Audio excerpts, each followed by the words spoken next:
Siempre es grato porque la realidad hoy vamos a ver mucho. Yo ahora le voy a explicar un poquito cómo me imaginé la presentación, pero vamos a trabajar mucho sobre los números de la deuda, sobre los conceptos. Y si hay algo que no se discute, de la deuda pública se discute mucho, es eterna la discusión, llena páginas de los diarios, pero de las cifras no se discute. Y esto que no se discuta de las cifras tiene mucho que ver con lo fundacional de la administración financiera que condujeron Ricardo Gutiérrez, Marcos Macón, y que participamos muchos con mucho compromiso. Mucho tiene que ver con esas piedras fundacionales que se hicieron allá por los 90 y que siguen vigentes. Ahí veo que por ahí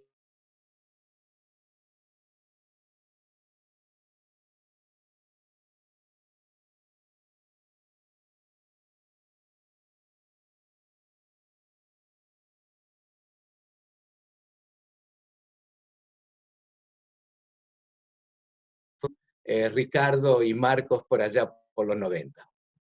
Bueno, me toca a mí hoy hablar de la deuda, hablar de la deuda. Y de hablar de la deuda, eh, en estos momentos, hablar de la deuda, inevitablemente tenemos que tratar de entender qué es lo que nos pasa ahora. Yo estaba haciendo, hoy, mañana se cierra como si se cerrara un primer capítulo de una serie de Netflix. Mañana se cierra un capítulo, mañana se cierra un plazo, que no es el definitivo, va a haber otros capítulos. Y también va a haber otras series, porque no solo lo que se está discutiendo ahora es, lo que se está tratando ahora es la deuda con legislación extranjera y la deuda en moneda extranjera. Pero nos queda todavía otras temporadas de Netflix que la vamos a tratar de sintetizar en la charla. Bueno, la charla yo la quiero dividir en tres partes. La primera parte va a ser entender dónde estamos parados. O sea, no con números, sino con conceptos, entender cómo se compone la deuda, cuáles son los elementos de la deuda, entender cuál es nuestro punto hoy de partida. A partir de eso, después vamos a conversar un poco sobre lo que este capítulo de Netflix que nos dejó en el final con el suspenso, ¿no? Como toda la serie.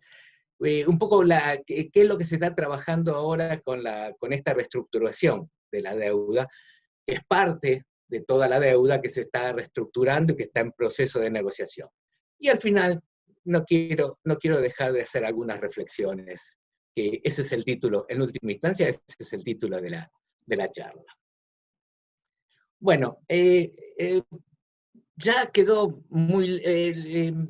si nosotros queremos clasificar la deuda hoy, quedó muy lejos aquella clasificación de deuda externa, deuda interna, quedó muy lejos. Vamos a ver, yo diría hay una primera clasificación que es la deuda que está en poder del sector público y la deuda que está en el sector privado. Lo que nosotros vamos a trabajar es la deuda que está en el sector privado, que es alrededor del 60% del total de la deuda. Y dentro de la deuda que está en el sector privado vamos a hablar de tres bloques. Un primer bloque que es justamente el que está todo en proceso de negociación, que es la deuda en moneda extranjera y con legislación extranjera. Esa deuda que está en la parte que está en títulos públicos, que la tenemos ahí, a ver si ahí no me aparece estos 66 millones que están ahí, que los pongo con 66.000 millones, son la deuda en moneda extranjera y legislación extranjera que está en proceso de renegociación. Pero esa no es toda la deuda de legislación extranjera y en moneda extranjera. Tenemos la deuda con el Fondo Monetario, que estamos en los 44.000 millones, tenemos las deudas con los organismos internacionales, excluido el FMI, que está dentro de los 23.000 millones, siempre estamos hablando de dólares, otros préstamos bilaterales que hacen un total que el 43% de la deuda sea en moneda extranjera con legislación extranjera. Si ahora vamos a en moneda nacional, dentro de la moneda nacional podemos dividir en moneda nacional, la de legislación nacional, la podemos dividir en deuda en moneda nacional y en moneda extranjera. Y ahí nos encontramos con que el 21% de la deuda es la deuda que está en moneda nacional y que está bajo legislación nacional. Mientras que el 35% es la deuda que está de moneda nacional, pero con moneda extranjera con legislación nacional. Para más claridad, me parece, vamos a pasar a la siguiente gráfica. Esta gráfica nos muestra la evolución de la deuda bruta y por tipo de acreedor en % del PBI. Y esto es lo que yo les decía. Hoy estamos en el 89%, estas son cifras publicadas por la Secretaría de Finanzas a fines del año pasado. Hoy estamos prácticamente en el 90% del producto de la deuda total, pero esa deuda total, fíjense que tiene un 35% del producto, más o menos un 40% del total, que está en agencias del sector público. ¿Qué significa? Que esta es deuda que le debe, el gobierno central le debe al mismo sector público. Todo lo que vamos a tratar ahora va a ser sobre el 60% restante. Los porcentajes que nosotros vamos a ver es sobre el total, pero la deuda bajo análisis es el 60% restante, de la cual con organismos multilaterales y bilaterales tenemos 20 puntos del producto, ahí pesa fundamentalmente la deuda con el fondo, y con los privados tenemos alrededor del 33% del producto, en donde ahí sí pesa definitivamente toda la deuda instrumentada en títulos públicos. Aquí tenemos también esos bloques que yo les decía, qué lejos que quedó aquella vieja definición de deuda externa e interna, ¿no es cierto? Acá tenemos los bloques en función del total, los porcentajes del total, cuáles son los principales bloques en donde podemos de alguna manera clasificar nuestra deuda. Los bonos de legislación extranjera elegibles para el cambio son un 20% de ese total. Y ahí estamos hablando de los 66.000 millones, que es la cifra que se está barajando en todo este proceso de cambio. Además, está la otra que vimos antes, que es la deuda en moneda extranjera, pero de legislación nacional. Esa deuda ha sido diferida por decreto, ha sido diferida, es del orden de los 50.000 millones de dólares, y esa deuda va a ser seguramente otro capítulo de esta serie. Después tenemos la deuda de letras colocadas al Banco Central. Esta deuda forma parte de la deuda con el sector público, con la agencia del sector público, que también son alrededor del 15% del total de la deuda. Después tenemos la otra deuda también que está en proceso de gestión, que es la deuda en bonos y letras en moneda nacional, pero con legislación nacional. Y tenemos el tercer bloque importante de todo este proceso de reestructuración de la deuda, que es la deuda con el fondo, que son alrededor de 44.000 millones. Ahí por los colores podemos ver lo que es verde es moneda y legislación extranjera, lo que es negro o azul oscuro es moneda nacional y legislación nacional, y lo que es celeste es moneda extranjera con legislación nacional. De alguna manera extraño aquello de poder ir viendo las caras pero este es un nuevo paradigma al cual nos tenemos que ir acostumbrando. Extraño ver las reacciones, extraño los bostezos, pero bueno, no importa. Esto es a lo que nos tenemos que adaptar en esta nueva era, y realmente es una herramienta fenomenal. Bueno, en esta, yo no voy a, como les decía, voy a tratar de centrarme en los conceptos. Toda esta información es información, yo conceptualmente lo que estoy haciendo es, tomando la deuda al 31 de diciembre, publicada por la Secretaría de Finanzas, es la que está en las pantallas, es la que les va a llegar a ustedes. Ahí está la deuda por plazo, la deuda por tipo de moneda, la deuda bruta. ¿Cuáles son los grandes números? Ya de alguna manera dijimos los grandes números. Cuando hablamos de tipo de moneda, nosotros nos encontramos que el 80% de la deuda, de todo el paquete de la deuda, está en moneda extranjera, y tenemos un 20% en moneda local. Y cuando nosotros hablamos de legislación, vamos a hablar de grandes números, tenemos alrededor del 65% en legislación extranjera, perdón, el 65% de legislación nacional y un 45% aproximadamente en legislación extranjera. Estos son los parámetros con que nos vamos a manejar, que nos da una idea de todo lo que es, de lo que configura la deuda pública hoy. Siempre hablando del total, incluyendo la deuda con agencias del sector público, porque nos encontramos hasta dentro de la deuda con el sector público, dentro de ese 40%, hay un 1% con legislación extranjera. Claro, alguna de las agencias del sector público tiene un título emitido bajo legislación extranjera, por lo tanto, parte de la cartera del sector público también hay alguna deuda en a ver, ahí está. Bueno, cuando hablamos de deuda, indefectiblemente tenemos que hablar del perfil de vencimientos. No es lo mismo deber 10 en el corto plazo que deber 10 en el mediano y largo plazo. Y el perfil de vencimientos es el que nos marca realmente la situación crítica en la que de alguna manera estábamos. Estos son los datos al 31 de diciembre, no ha cambiado demasiado la estructura de la deuda en estos 4 meses. Vamos a ver las novedades en esos, qué es lo que ha ocurrido, lo más importante de estos 4 meses. Pero bueno, las barras nos lo dicen todo, ¿no es cierto? Inclusive acá en las barras, acá tenemos el vencimiento de capital, acá nos marcan, pongo especial atención en estas 2 barras verdes, que son muy cercanas, 2022, 2023, estas barras verdes son los vencimientos con el fondo, que es parte de uno de los capítulos de este proceso de reordenamiento de la deuda en la cual estamos inmersos. Fíjense en los vencimientos de 2020 en cuanto a lo que es el sector privado, y la realidad, la situación es comprometida.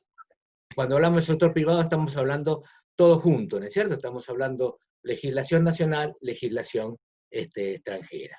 Así que las barras tan tiradas para la izquierda nos dan un índice del grado de compromiso que el perfil de la deuda nos marca. Si vamos a los intereses, obviamente los intereses también van a estar más cargados en los próximos ejercicios. Y fíjense que cómo los intereses de estas barras naranjas son las que prevalecen, a pesar de que la deuda con el sector privado no la barra de intereses es significativamente mayor, porque la deuda con el sector privado es más cara. Por eso, las barras de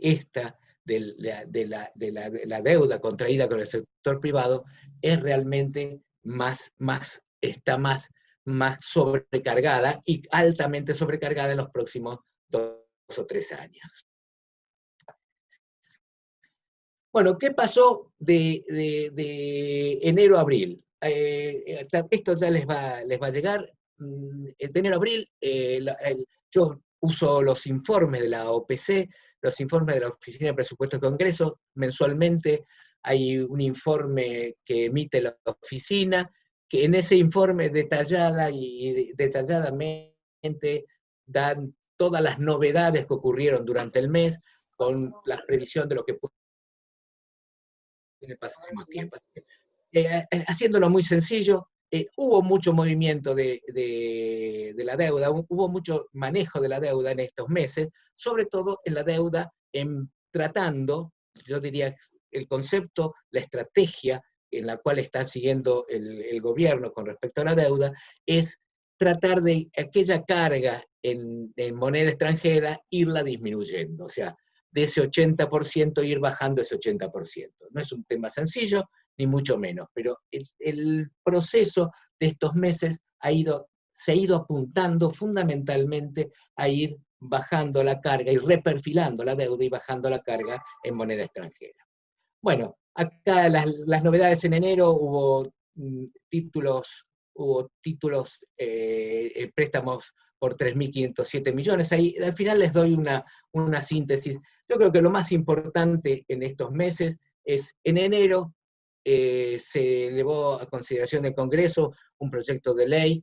Ese proyecto de ley, que después que se llamó de sostenibilidad de la deuda, fue aprobado luego el 5 de febrero. Lo que hace fundamentalmente ese proyecto de ley no le agrega nada demasiado novedoso, pero ratifica la ley de administración financiera.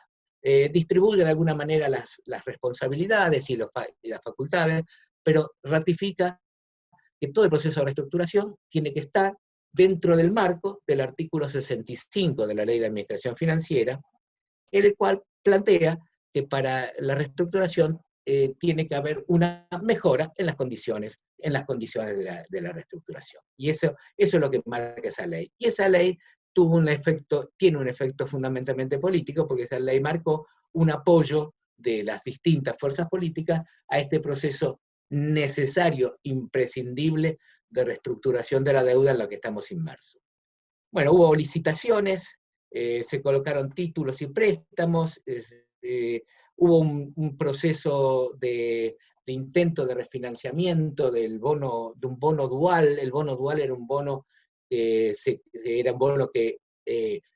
indexaba o por la moneda o se indexaba por la tasa de inflación. Realmente era un bono que terminó siendo un bono oneroso porque era entonces hubo todo un proceso de intento de reestructuración de ese bono al final terminó parte reestructurándose, parte quedó reperfilado. En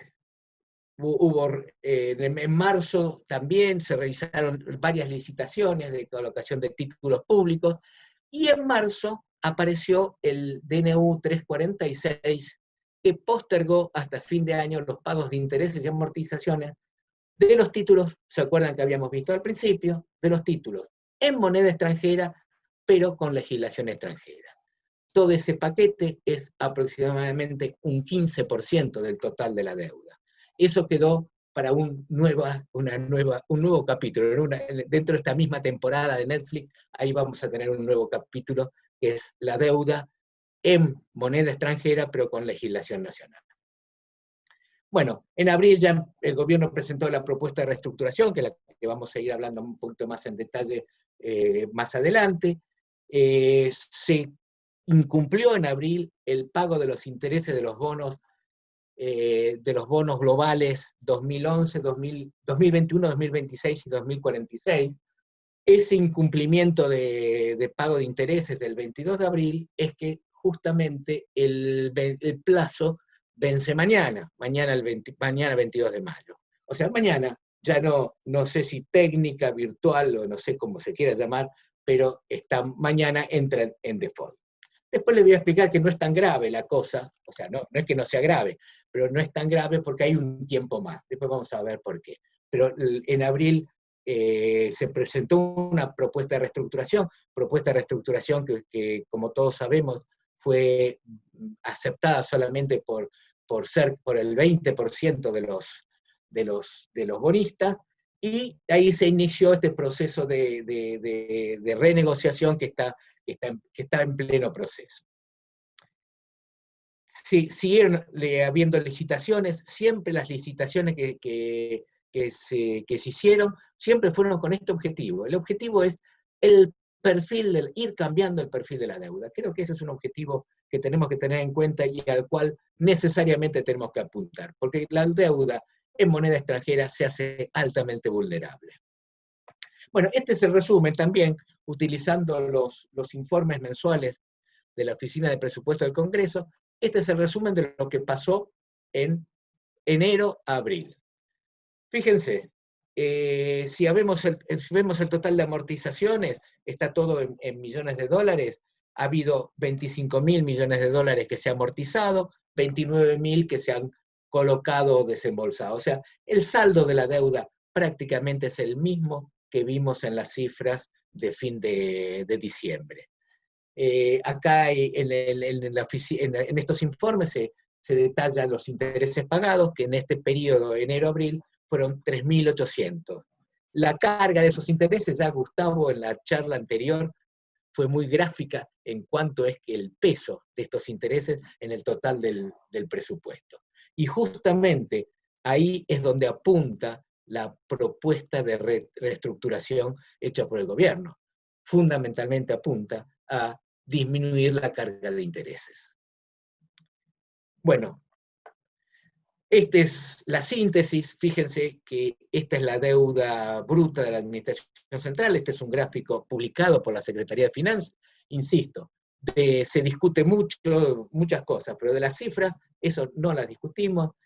Y ven que la barra entre diciembre del 19, que está por aquí abajo, y abril del 20, prácticamente estamos en el mismo orden de los 320.000 millones de dólares, la deuda total, incluyendo le corresponde al sector público. Bueno, vamos a hablar un poquito ahora de la deuda provincial. Esta es la última información disponible, y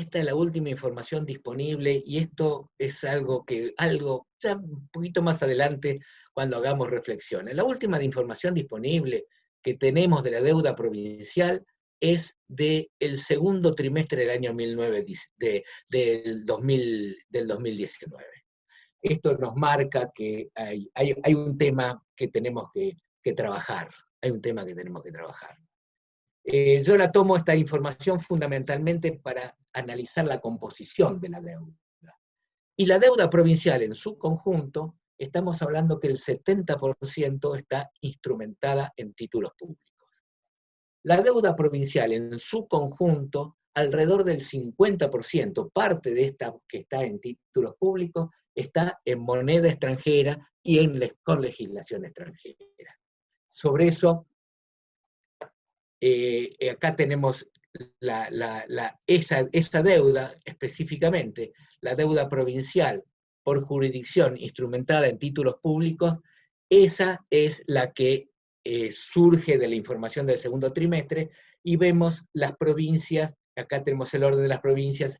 Esta información yo la tomo fundamentalmente para tener un panorama, porque los números son números del segundo trimestre del 2019. Simplemente lo hago para una introducción para ver qué es lo que está pasando con la deuda instrumentada en títulos públicos y en moneda y legislación extranjera.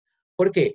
Porque así como va a ser otro capítulo de esta serie, la moneda instrumentada en moneda extranjera y con legislación nacional, un tercer capítulo va a ser qué pasa con la deuda provincial. La suma de la deuda provincial, si nosotros vemos el total, acá tenemos valores residuales. Esta pantalla la voy a dejar porque seguramente acá hay una alta participación de gente del interior, así que cada uno querrá ir viendo en dónde está parado. El otro día estaba hablando con Pablo el tema de Neuquén. Neuquén tiene una deuda, el total que está acá es el total residual, ¿no es cierto? ¿Cuánto es lo que debe al día de hoy? Bueno, es una carga importante de Neuquén, porque tiene 720 millones de dólares en legislación, en moneda extranjera y legislación extranjera. Pero tiene una ventaja, fíjense que ventaja que no tiene Buenos Aires o que no tiene Córdoba. Tiene la ventaja de que está más extendida en el tiempo. Las cargas de vencimiento empiezan, para Neuquén, empiezan a ser a partir del 2023. Empieza 2023, 2024 y 2025 tienen la carga de los vencimientos más importantes. Y si vemos el total de la deuda, el año 2020, este año, no es un año de los peores, pero sí el 2021 y el 2022 y el 2023 tenemos 3 años con vencimientos de deuda provincial en moneda extranjera del orden de los 1.800 millones de dólares. Es una carga importante. Y ahí va a ser todo un capítulo de cómo vamos a resolver el tema, cómo se va a ir resolviendo el tema de la deuda provincial. Me gustaría preguntar, ¿qué, hay dudas? Pero no, esto, no, este es el método, esto es lo que hay que acostumbrarse, las dudas queden para el final. Bueno, esa planilla que vimos recién, ¿no es cierto? Una planilla que habla de los vencimientos por jurisdicción, acá la tenemos en los gráficos. Y volviendo al caso de Neuquén, que es el caso de color naranja, ahí vemos que Neuquén, la carga grande, 23, 24, 25. Y la carga grande, nosotros tenemos desde el 2021 al 2025, tenemos importantes vencimientos de deuda provincial. Ahí está, aproximadamente el 50% de la deuda provincial son estos bonos que tenemos acá en la gráfica. Son 13.000 millones más o menos lo que queda de saldo residual, y los vencimientos más importantes, los primeros años, son en provincia y en Córdoba, 2020 y 2021. Luego toman importancia el resto de las jurisdicciones. Esta es una información que quiero agradecérsela especialmente. Es muy difícil conseguir esta información, no es fácil. Ahí tenemos un gran desafío, Esta información se la debo a datos que me suministró Gabriel Esterelles. Él dio una charla en el Congreso de ASAP en Tucumán sobre la deuda provincial, y bueno, la calidad y confiabilidad de la información me permite planteárselas, porque realmente ha sido muy, muy gentil en cederme, en facilitarme esta información. Bueno, hasta acá estamos planteando, perdón, estamos planteando la situación de la deuda, ¿no es cierto?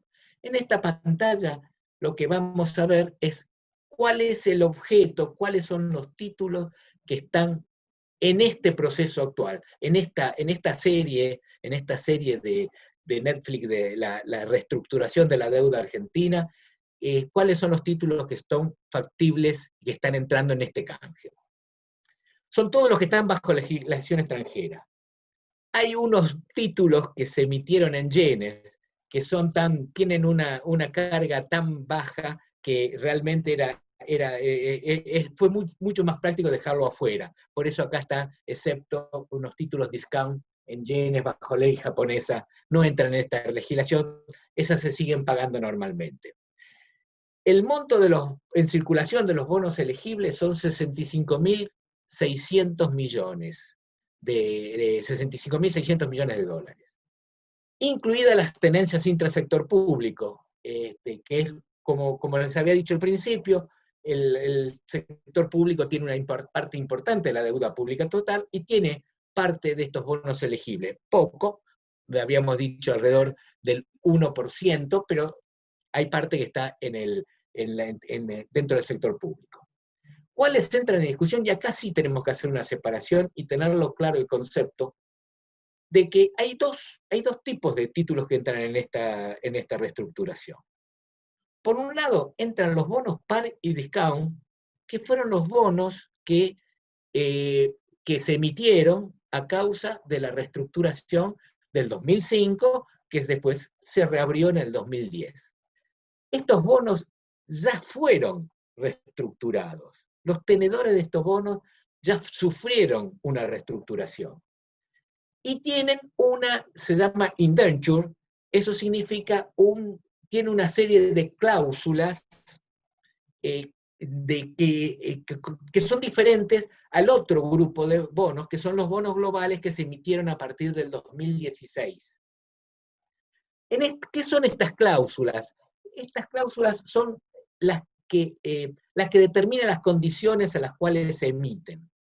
Y dentro de estas cláusulas apareció, y esto apareció, yo diría, como enseñanza, como aprendizaje de lo que fue nuestro default del 2001, que se terminó reestructurando en el 2010, y que recién se terminó de normalizar en el 2016, ahí se aprendió que tiene que haber algo que si hay una mayoría importante que acepta las condiciones, son aplicables para todos. Y eso se aprendió porque, en definitiva, toda la discusión, todo el juicio que tuvo la Argentina en los tribunales de Nueva York, que hizo famoso a Griesa y a Thomas Pollack y a todos esos personajes que participaron, ese título fue por el 7% del total de la deuda elegible de aquel canje. Ahí el mercado tomó nota, tomaron nota los emisores, y a partir de ese momento aparecieron lo que son las cláusulas de acción colectiva. Y las cláusulas de acción colectiva no es otra cosa que lo que pasa cuando el sector privado entra en quiebra.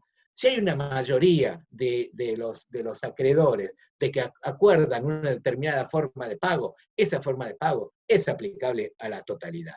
Y esto es lo que apareció, fue el aprendizaje de aquella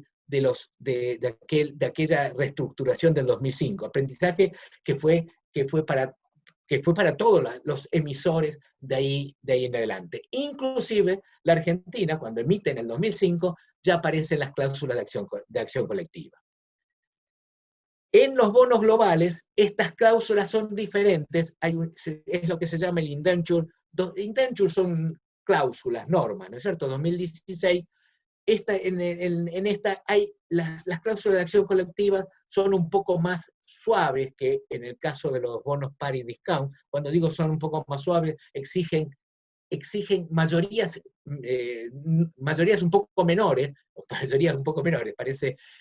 exigen menos porcentaje de aprobación que las de los bonos par y discount. Las de bonos par y discount tiene que hacer, después ahí la vamos a ver, del orden del 75%, en los bonos globales del orden del 66%. Con eso se consigue que el resto, o sea, son cláusulas anti-holdout, de alguna manera. O sea, se consigue que no haya la especulación de que quede alguien litigando a esperar a que se lo resuelvan los tribunales.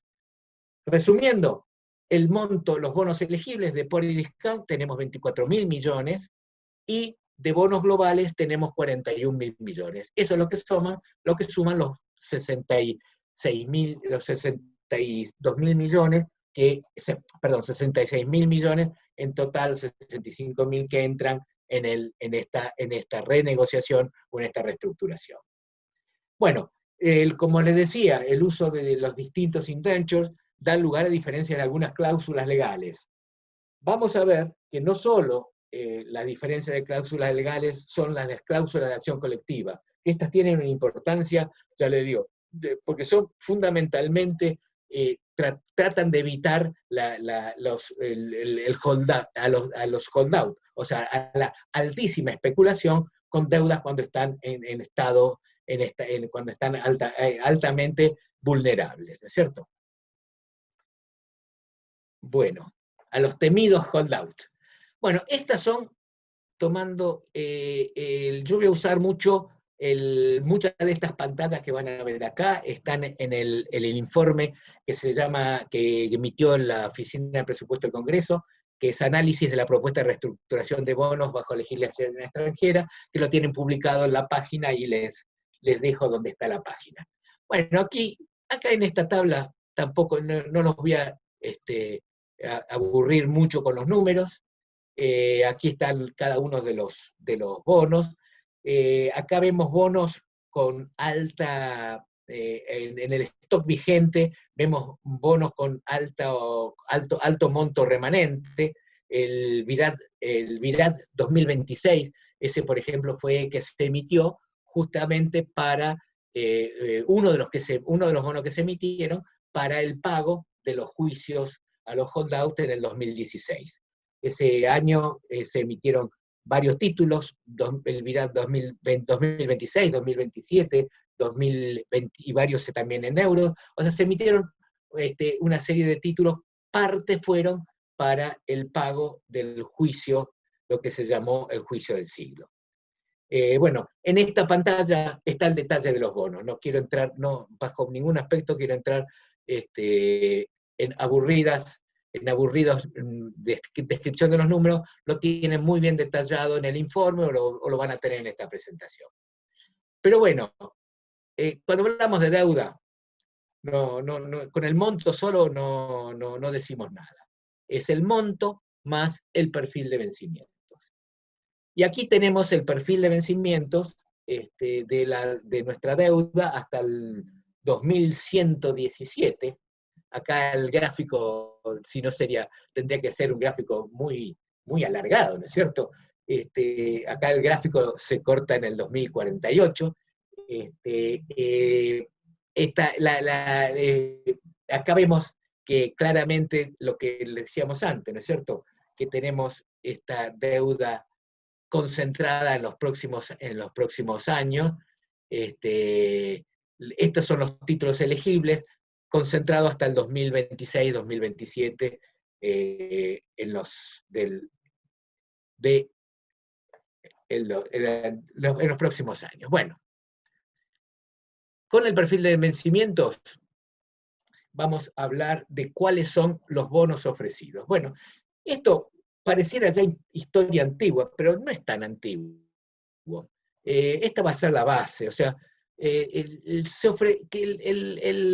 gobierno ofreció un paquete de bonos en dólares y en euros con una serie de condiciones, creo que están descritas, no, con una serie de condiciones que las vemos. El gobierno lo que buscó fundamentalmente con estos bonos que ofreció, fundamentalmente lo que buscó es bajar la carga de intereses.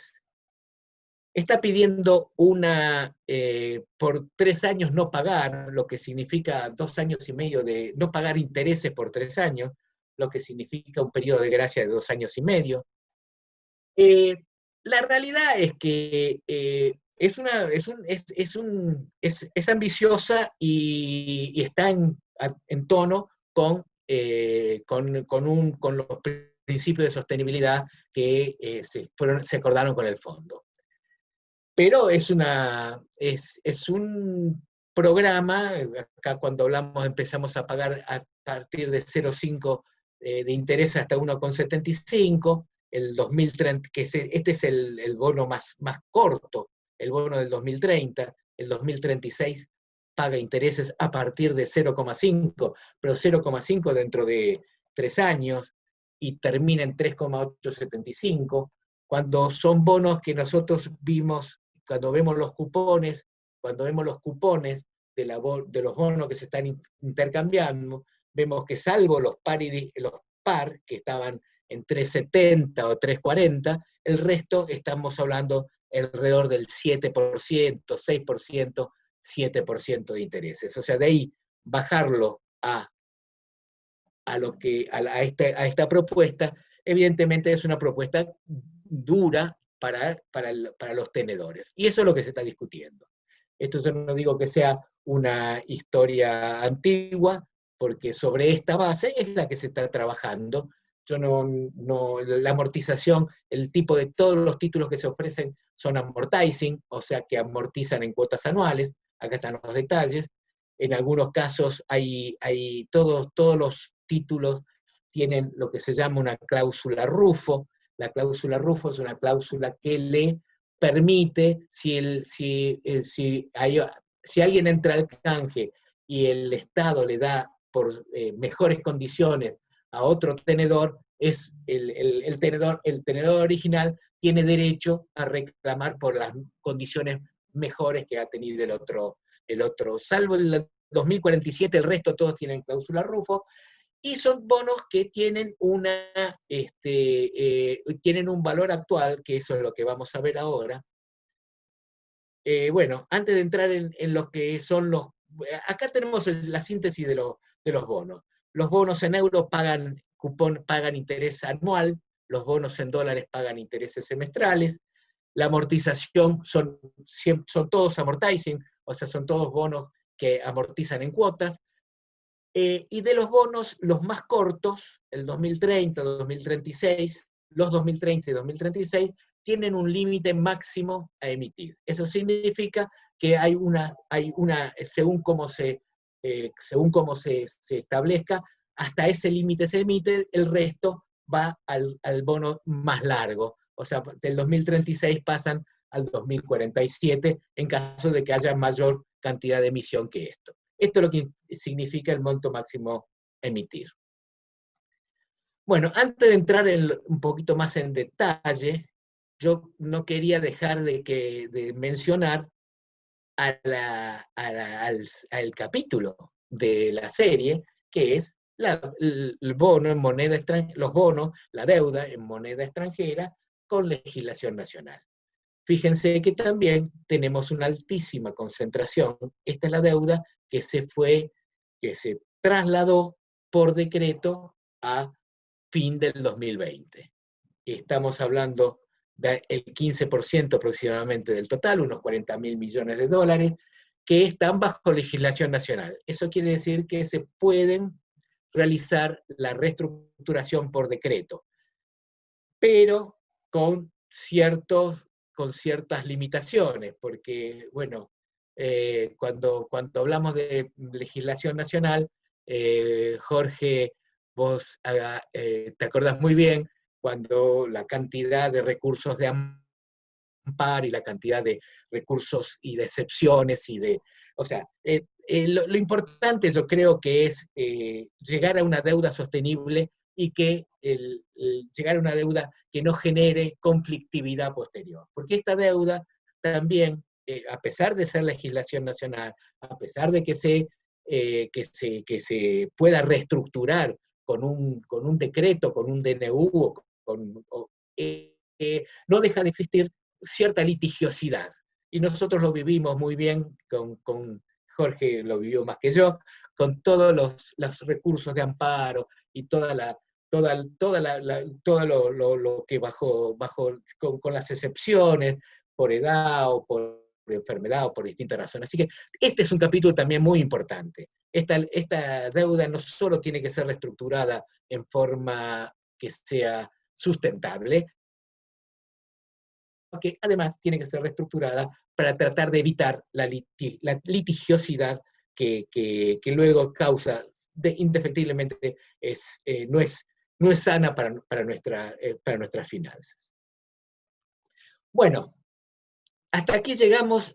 Aquí le voy a pedir que me disculpen, como yo he visto digamos, todos los que estamos, los inscriptos, todo esto son conceptos elementales de matemáticas financieras, pero yo quería hacer en una pantalla, porque acá todo lo que vamos a ver adelante se basan en algunos conceptos que manejamos en esta pantalla. Así que le pido disculpas bueno,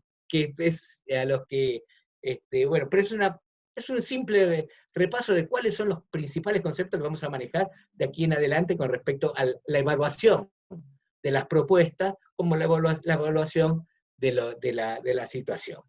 Bueno, todos sabemos que el valor futuro, cuando hacemos un plazo fijo, el valor futuro es igual al valor presente por 1 más interés. O sea, cuando hablamos de finanzas, nosotros ahí tenemos una diferencia conceptual en cuando se arma, para nosotros un peso de hoy no es lo mismo que un peso de mañana. Cuando se hace un presupuesto, el valor se suman los valores de enero y de diciembre, son iguales, son monedas, se trabaja con la inflación, pero cuando hablamos de finanzas, nosotros siempre estamos hablando de que el peso hoy no es lo mismo que el peso de mañana, y tampoco son sumables. ¿Cuál es el concepto? El concepto del valor futuro es igual al valor presente por 1 más el rendimiento, el interés, el rendimiento, como se quiera, como de distinta manera lo podemos llamar. Si hacemos un pasaje de términos, el valor presente pasa a ser igual al valor futuro dividido 1 más el rendimiento. Esto sí es un valor, ¿no es cierto?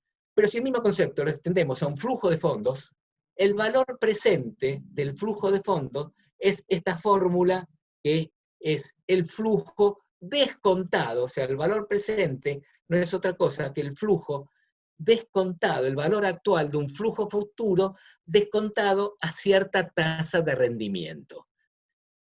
Para un título público, esta es la única fórmula, esta es lo que vamos a usar, este es el concepto que vamos a usar. Cuando nosotros hacemos una evaluación de proyecto, o el valor presente, le ponemos una tasa de rendimiento y calculamos el valor presente. Cuando evaluamos un título público, el valor presente, no hay más valor presente, no hay más valor actual que el precio. Ese es el verdadero valor presente. Entonces nosotros tenemos dos posibilidades, y esas son las que vamos a trabajar.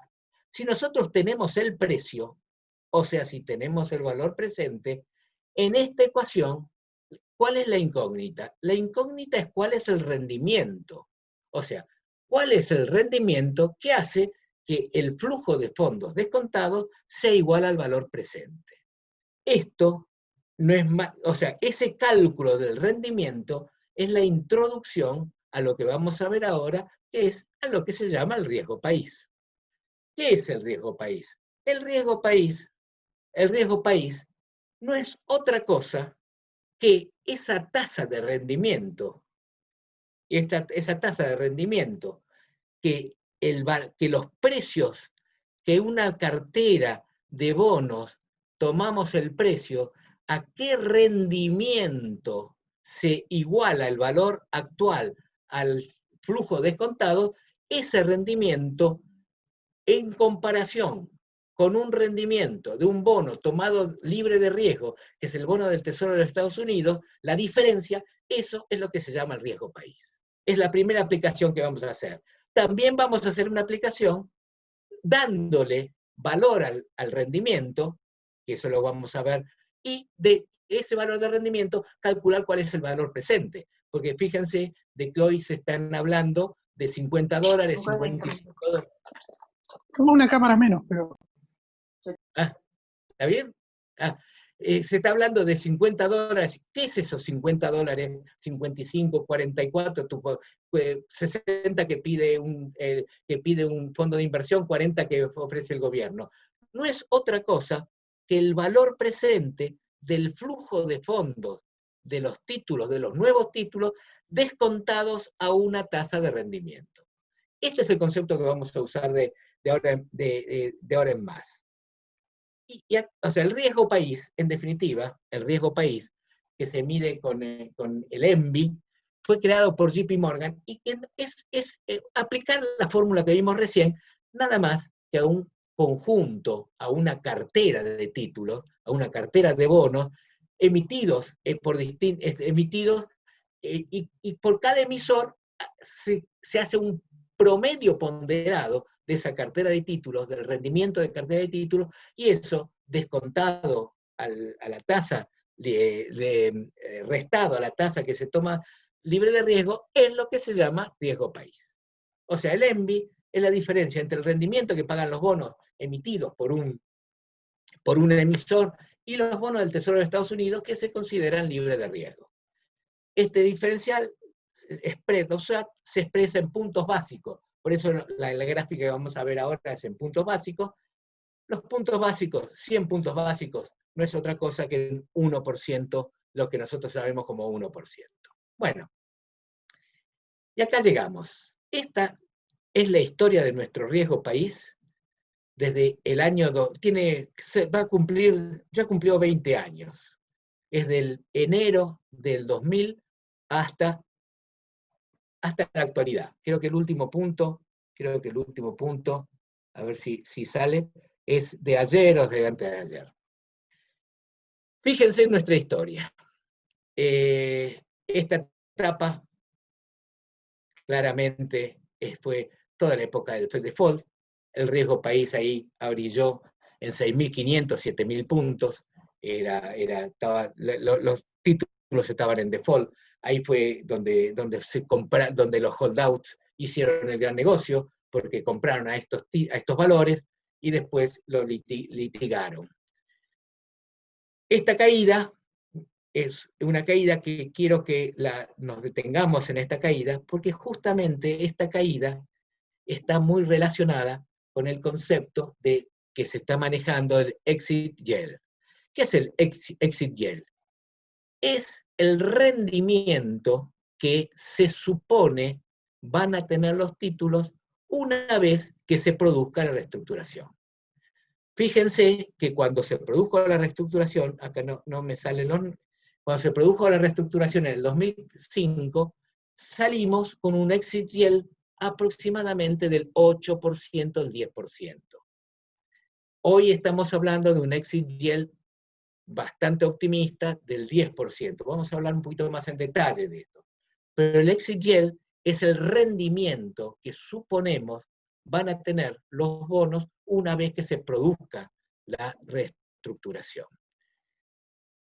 ¿Por qué decimos por qué digo que es un poco optimista? Porque la realidad de Argentina en este momento, en el año 2005, la realidad de Argentina era otra. Argentina había entrado en una etapa de crecimiento, Argentina había entrado en una etapa con los superávit gemelos. Entonces, el exit yield pudo ser del orden del 8%, 10%, como fue en aquella oportunidad. Y ahora ahora se está hablando de un 10%, pero creo que es un poco optimista. Es probable que el mercado al principio hablaba del 12, 13%. Ahora lo vamos a ver un poquito más en detalle. Bueno, esta es nuestra historia. Por ahí apareció la crisis del 2008, que hizo que el riesgo país vaya hasta los 2.000 puntos. Los valores más bajos estuvieron en el año 2006, 2007. Ahí la cartera de títulos, el rendimiento de la cartera de títulos en el mercado estaba por abajo de los 200, entre los 200 y los 300 puntos básicos. O sea, fue la etapa de nuestros últimos 20 años en donde nuestro riesgo país fue mucho más bajo. Ya después del 2007 empezó en esta curva de crecimiento hasta que llegó la crisis del 2008. Ahí todo el mercado sufrió un fuerte movimiento. Ese riesgo país después fue disminuyendo, pero nunca bajó los 500 puntos, que esto fue por ahí por el 2011, y a partir de 2011 empieza todo un crecimiento que recién se empieza a tomar valores, pero nunca abajo de los 400 puntos entre los años 16 y 18.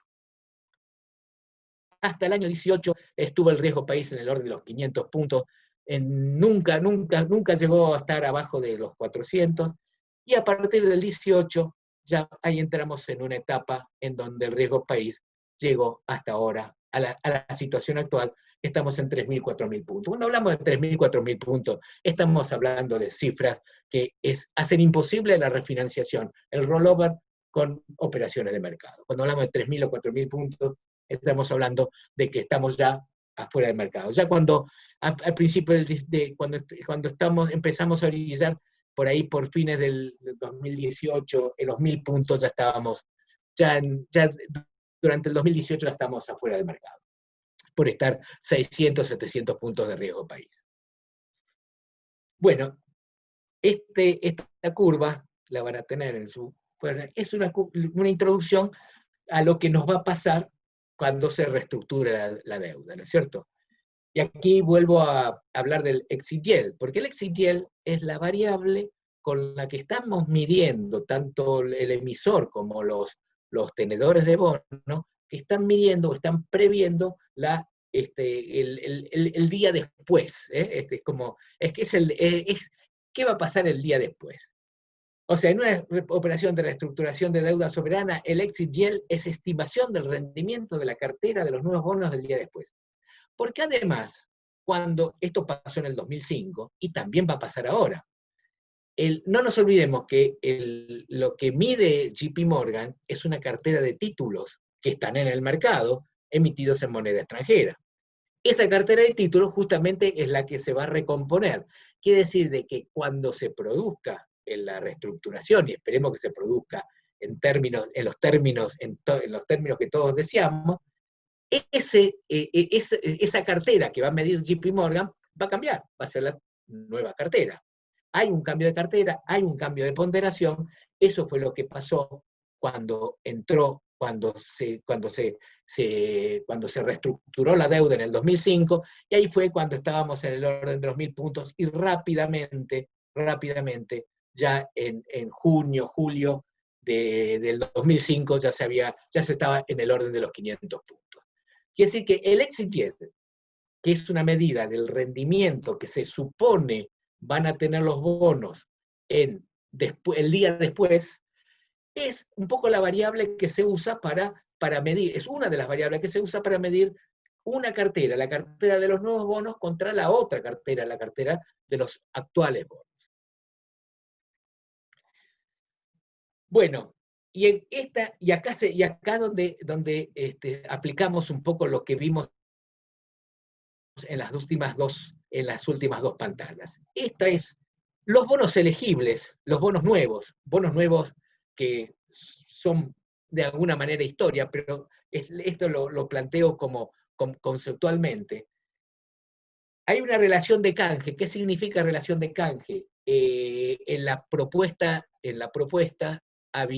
había una quita de capital. Quiere decir que un bono 2030 tenía un 12% de quita de capital. Eso es parte de lo que se está discutiendo. Es una de las cosas que más se está discutiendo, es justamente la quita de capital. Y esta tabla es cómo se evalúa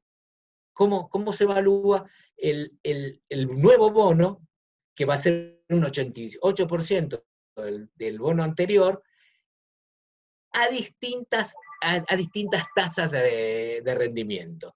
Esto estamos sacando el valor actual el flujo de fondos de cada uno de estos bonos con distintas tasas de rendimiento. Se estamos usando bastante. O sea, si vemos que para un exit yield del 10%, los nuevos bonos van a estar en un valor entre 33, que es el caso del 2047, en euro, que es el más castigado, o 39, que es el del 2047 en dólares, y el máximo valor es el valor del 2039, que eso es un título que no tiene quita, porque son los títulos por los cuales que se propuso, no que se van, sino que se propuso canjear los bonos par y discount. Los bonos par y discount se cambian por el 2039 y 2043, el resto son para los bonos globales. Pero bueno, esta es simplemente un análisis de la propuesta, que seguramente va a haber otros, ya se están analizando, con este mismo concepto se analizan las propuestas, las contrapropuestas, y eso es algo que vamos a ver ahora. Bueno, con esa propuesta, ¿qué se tiene que cumplir para que esa propuesta sea aceptable? Los bonistas pueden aceptar o no aceptar. Si aceptan la oferta de canje y se superan las cláusulas de acción colectiva, el canje va a ser no solo va a ser voluntario para los nuevos bonos seleccionados por los bonistas, sino si los bonistas que no participan y alcanzan la mayoría establecida en la CA, el canje es compulsivo para el 100%. Esta es la medida anti-holdout. A esto es a lo que se pretende. Ahora, si los bonistas que aceptan el canje no alcanzan las mayorías establecidas en las cláusulas de acción colectiva, ahí van a quedar bonos afuera del canje voluntario, y esos no se canjean, y esos van a entrar en un proceso de litigiosidad, que es lo que precisamente en la Argentina necesitamos evitar. Por eso es tan importante el esfuerzo que se está haciendo justamente para evitar esa litigiosidad. Bueno, acá está la explicación de la cláusula Ruffo, que esa cláusula es, si llega a haber si supongan, acá se puede ver un poco mejor cuál es el significado de la cláusula Ruffo. Si estos bonos que entraron al cambio no alcanzan a las cláusulas de acción colectiva, y con los bonistas que no participaron, luego se la reestructura esa deuda o se la canjea en mejores condiciones, los bonistas que aceptaron el canje tienen derecho a reclamar por las mejores condiciones que aquellos bonistas que no aceptaron el canje, no se alcanzaron las condiciones, no se alcanzaron las tax, y los que quedaron afuera han sido reestructurados de otra manera. Si esas condiciones son mejores que las originales, los bonistas que sí aceptaron el canje tienen derecho a reclamar por esas condiciones. Eso es lo que significa la cláusula Ruffo. Lamento no poder preguntar cómo andamos, pero bueno, las preguntas finales me van a dar una señal de cómo andamos. Bueno, acá en esta pantalla vemos un poquito más en detalle las diferencias entre las cláusulas de acción colectiva. Hay distintas variantes, la verdad que hay distintas variantes. Cada uno de los indentures, los del pari discount, las condiciones del indenture 2005 son más estrictas. Fíjense que cuando hablamos de serie, de 2 o más series, estamos hablando del 85%, de 66% por cada serie, y 75% en el caso de los bonos globales. Pero eso es, digamos, un tecnicismo. De alguna manera el concepto fundamental es que estas cláusulas de acción colectiva son cláusulas que tienden, digamos, es el objetivo a alcanzar en el proceso de reestructuración para evitar la litigiosidad, la posterior litigiosidad de los holdouts. Bueno, a esta contrapropuesta, acá hay esto salió publicado en algunos medios, yo tomé lo que salió publicado en ámbito financiero. La contrapropuesta pareciera que fueran 3, pero exactamente no son 3, pero no importa. Lo fundamental es que acá el valor presente neto que aspiran está entre 58 y 60 dólares. La propuesta estaba entre 40 y 42 dólares como mucho. Quiere decir de que no están tan lejos una propuesta de la contrapropuesta. Es parte de todo este tiempo que le queda, que queda para ir acercando posiciones, con el objetivo, claro, de evitar la litigiosidad una vez efectuado el cambio. Por supuesto que el punto delicado, lo que mueve el amperímetro son los intereses. Tanto el adelantar los intereses como el de la tasa de interés son muy sensibles al valor presente neto de la oferta o de la contraoferta. O sea, los intereses acá son mayores, hay la contrapropuesta plantea intereses mayores, obviamente, era de esperar, ahora entre el 4 y el 5%, cuando el promedio propuesto por la primera propuesta fue del 2,25. Los 3 grupos plantearon solo un año de espera, esto es importante también. Pareciera que los 3 años de espera para el primer cobro, el periodo de gracia de 2 años y medio de intereses para el primer cobro, no ha resultado muy digerible para los bonistas, así que esto es parte de lo que se está negociando. Este es un final abierto, que veremos cómo, pero las puntas no parecen tan lejanas, y no parece tan lejano el conseguir el objetivo de alcanzar las cláusulas, las mayorías necesarias para evitar esto, el default. Bueno, esto me pareció, resulta que el The Economist sacó una publicación, yo lo llamo el top 10 de los defaulteadores, y ahí estamos nosotros, ahí estamos con 8 default desde el primero, por allá por 1820, que fue el primer default cuando la época de la independencia. Ahí estamos en el top 10 de los defaulteadores. ¿Y cuál es el costo del default? ¿Por qué no queremos el default? Si nosotros vemos el default, el del 2005, y si lo vemos desde un punto de vista financiero, ahí está, esta es una tablita que fue la que presentó el entonces secretario de Finanzas, no sé si era ministro en ese momento, en el Congreso. Fíjense que, bueno, de total de los acuerdos, que fue por 5.500 millones, había 17.000 de reclamo, se terminó pagando 11.000 millones. Si nosotros hacemos de un punto de vista financiero, o sea, aplicamos la formulita, esa formulita que vimos antes, el costo financiero del default tomando 15 años y un 204% que lo que se pagó, no es más del 6 o 7% anual. O sea, no parece demasiado caro desde un punto de vista financiero. Pero ¿dónde está el verdadero costo? El verdadero costo del default es la falta de financiamiento para el desarrollo. En definitiva, entrar en default, no entra en default el gobierno, entra en default el país.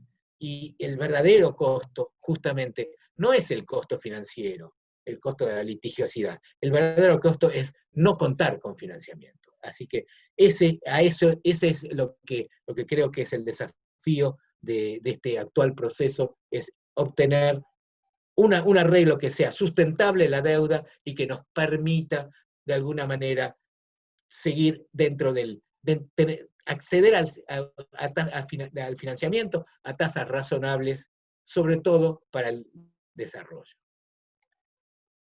Bueno, un segundito, vamos a hacer las conclusiones. En definitiva, creo que estoy más o menos bien en tiempo. Las conclusiones las voy a dividir en 3 partes, ¿no es cierto? Con respecto a lo que está pasando, estamos en un proceso crítico con final abierto. Esta serie todavía no terminó, esta temporada no terminó. El 30 de julio es la nueva fecha límite y definitiva para llegar a un acuerdo. Ahora les voy a explicar por qué. O sea, mañana se va a extender, mañana entramos en default, mañana se va a extender el plazo de negociación, no sabemos que vence el 22, o sea, que vence mañana, no sabemos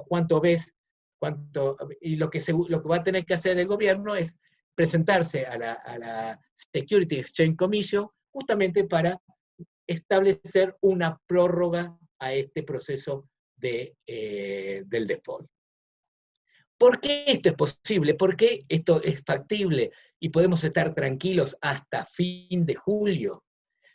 Porque en las cláusulas de los bonos que vencieron ahora y por las cuales entraríamos en default, que son los bonos discount, que son los bonos globales, hay una cláusula que es bastante común para los emisores, que es que imposibilita o dificulta que haya juicios particulares. O sea, plantea toda una serie de condiciones que hacen que, a pesar de estar en default, hasta que se venza el plazo máximo del próximo vencimiento, que es un bono discount, y que ese sí, cuando se venza, no existen estas cláusulas de alguna manera de protección, podemos estar tranquilos de que no va a haber juicios a la Argentina, porque está en las cláusulas, está totalmente, es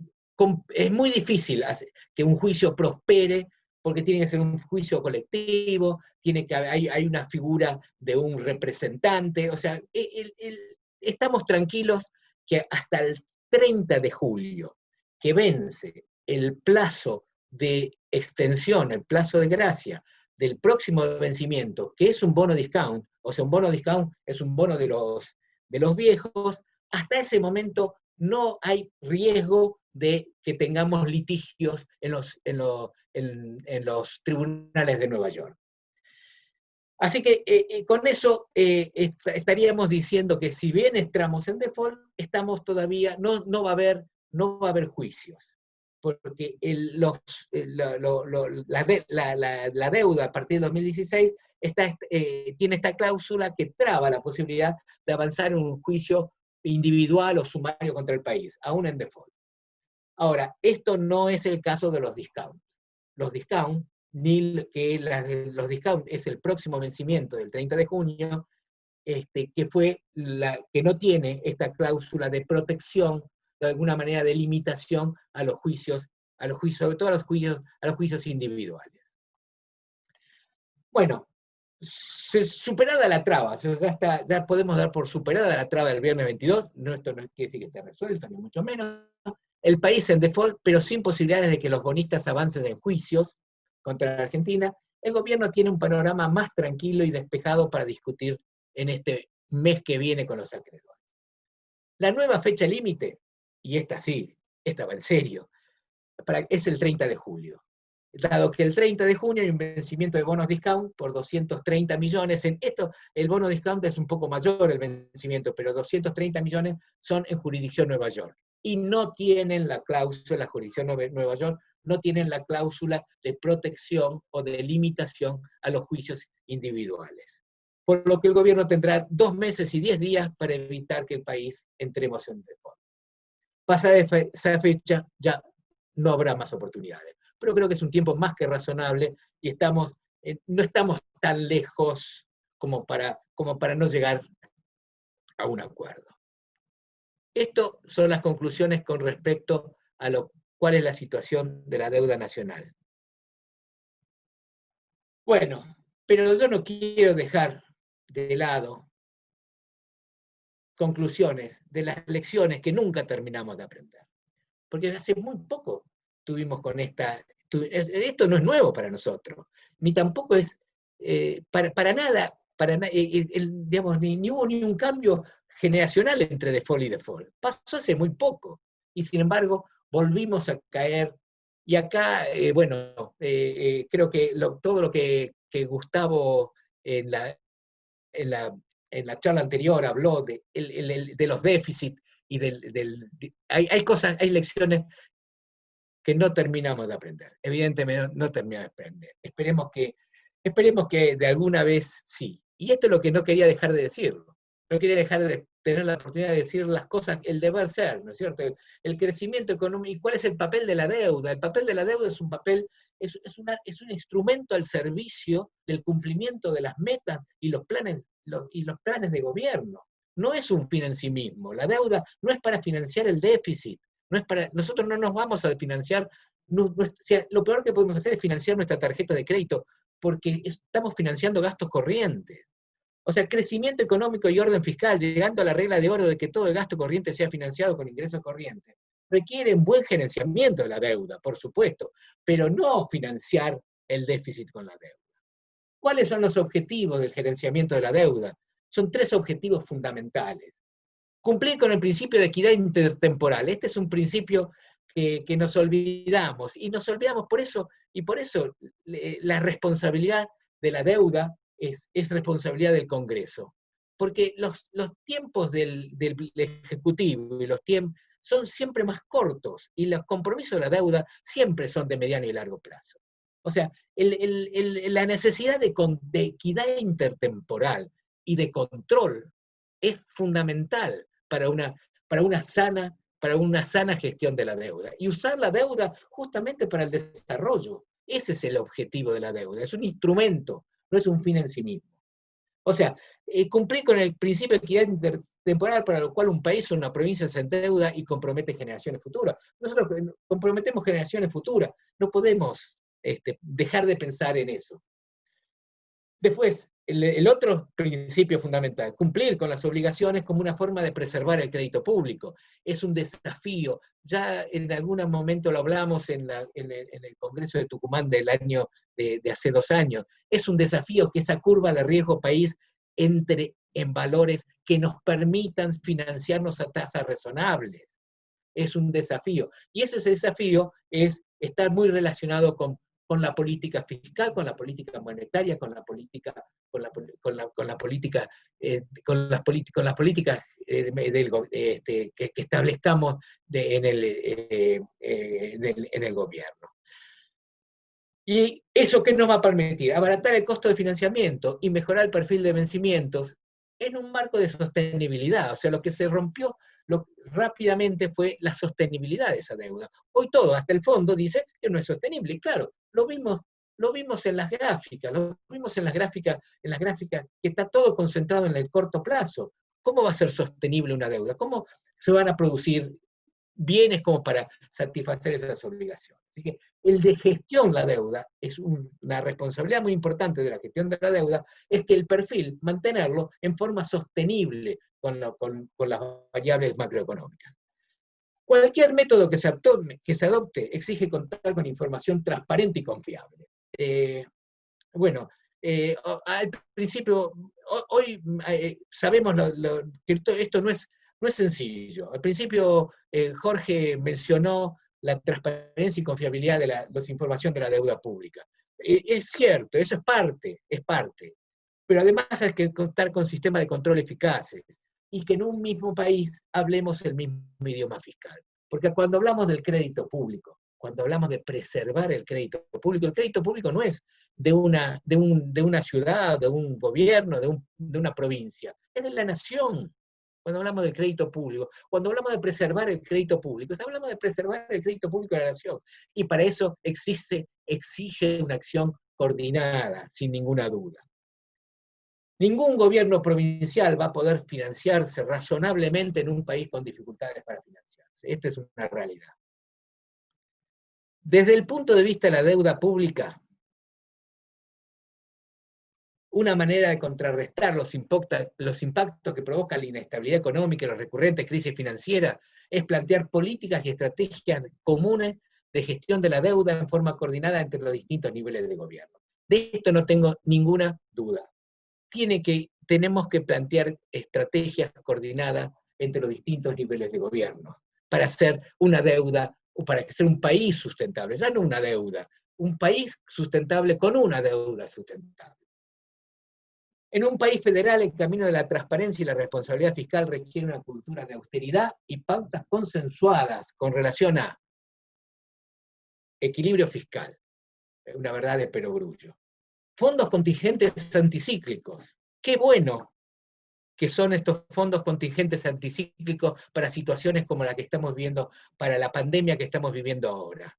Qué bueno sería, y se había planteado por allá por la ley de solvencia fiscal, la ley de responsabilidad fiscal, hablaron de fondos contingentes anticíclicos. Qué bueno hubiera sido que hoy lo tendríamos, hubiéramos tenido esos fondos, porque son justamente para estas circunstancias. Hay que profundizar el control y la transparencia de la gestión pública, de eso no tenemos ninguna duda, lo venimos luchando hace mucho tiempo.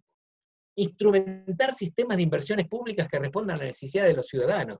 Este es otro tema. O sea, la deuda pública es un instrumento al servicio del crecimiento, al servicio del desarrollo, al servicio de resolver los problemas de los ciudadanos, al servicio de resolver los problemas de tráfico, a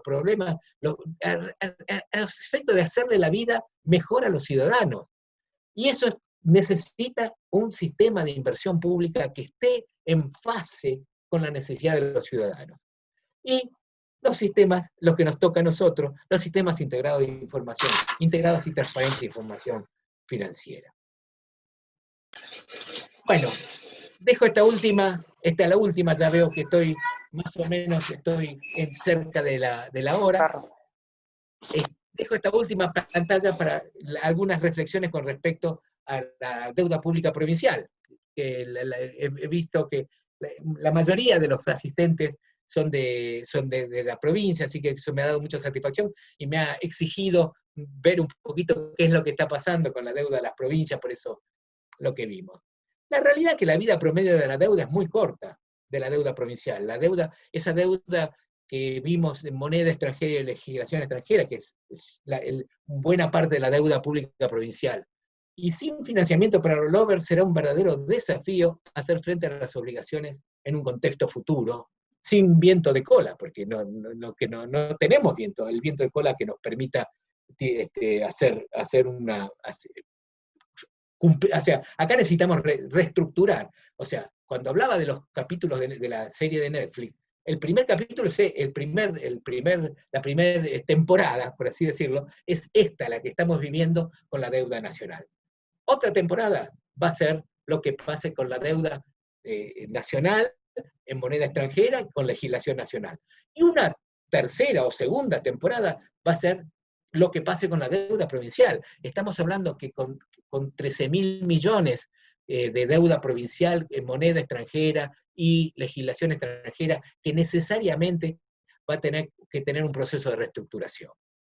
O sea, esto nos plantea la necesidad de pensar una estrategia coordinada y armónica de refinanciación a mediano plazo para las provincias, sin ninguna duda. En el congreso que les decía de ASAP, de noviembre del 18 en Tucumán, Gabriel Esterelles realizó una propuesta a la cual yo me adhiero y creo que es hora. Y sobre todo me adhiero cuando vi el detalle de las deudas provinciales, deudas que son de muy bajo monto, con cupones importantes. Digamos, y él plantea desarrollar un banco y una agencia de financiamiento provincial. Creo que qué desafío para todos nosotros es este objetivo de un banco, una agencia de financiamiento provincial. Yo sería feliz si esto se podría lograr. ¿Por qué? Porque el banco que agrupe mandatos ahora de rollover podría emitir un único bono con la garantía de la coparticipación, con garantía federal y con muchísima mayor liquidez, que podría llevar a spreads muy cercanos al soberano. O sea, me adhiero 100% a lo propuesto por Gabriel. Creo que estamos en un momento, y estamos en un momento que no lo veo tan lejano ni tan imposible de lograr. Creo que estamos en condiciones de lograrlo, de plantearlo, por lo menos de plantearlo. Ojalá. Bueno, con esto termino. Y bueno, no quería dejar de recordar en este ambiente, no solo darle muchas gracias a la filial Comahue que tuvo esta hermosa iniciativa que nos ha empujado a las nuevas tecnologías y nos ha empujado a transmitir nuestra humilde colaboración. No quería dejar de recordar en relación al último comentario de la necesidad o la propuesta de un banco. No nos olvidemos lo que nos decía José Hernández, lo que nos decía Martín Fierro. José Hernández era un medio, ¿no es cierto? No nos olvidemos, lo dejo ahí. Así que muchas gracias. La verdad que ha sido un placer este desafío. Le agradezco particularmente a Pablo y a toda la filial Comahue por habernos empujado a esta aventura. Y bueno, quedo a disposición para las preguntas que estimen, que quieran hacer. Bueno, muchísimas gracias, Emilio, por tu clarísima exposición, completa. Me parece que todos la pudimos escuchar perfectamente. Salió impecable en el sentido de la imagen, el audio y ni hablar de contenido, ¿no? Así que bueno, muchísimas gracias por habernos brindado esta charla que arrojó muchísima claridad sobre el tema. Bueno, tenemos preguntas, pero tenemos la persona encargada de hacer las preguntas, en principio es Enrique Driussi, pero Enrique está con algunos problemas técnicos, así que vamos a intentar que él las haga las preguntas y si hay algún problema vamos a pasar a un plan B. Entonces le pido a Cata que por favor le abra el micrófono a Enrique Driussi y que él pueda formular la primera pregunta para que conteste Emilio Nastri, por favor.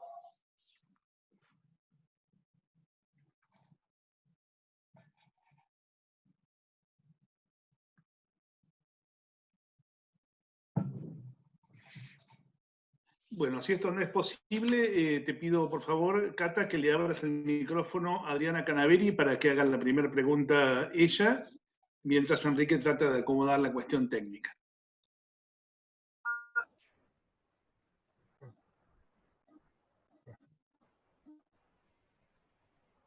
Hola, buenas tardes, Emilio. Un placer escucharte.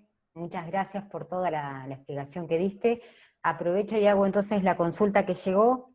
Dice, ¿por qué en la negociación de la deuda del 2003 no se tuvo en cuenta una cláusula que obligara a aceptar el acuerdo para quienes en minoría no estuvieran de acuerdo, evitándose así el reclamo de los fondos buitres? Bueno, mira, las cláusulas de acción colectiva nacieron después de la reestructuración del 2005,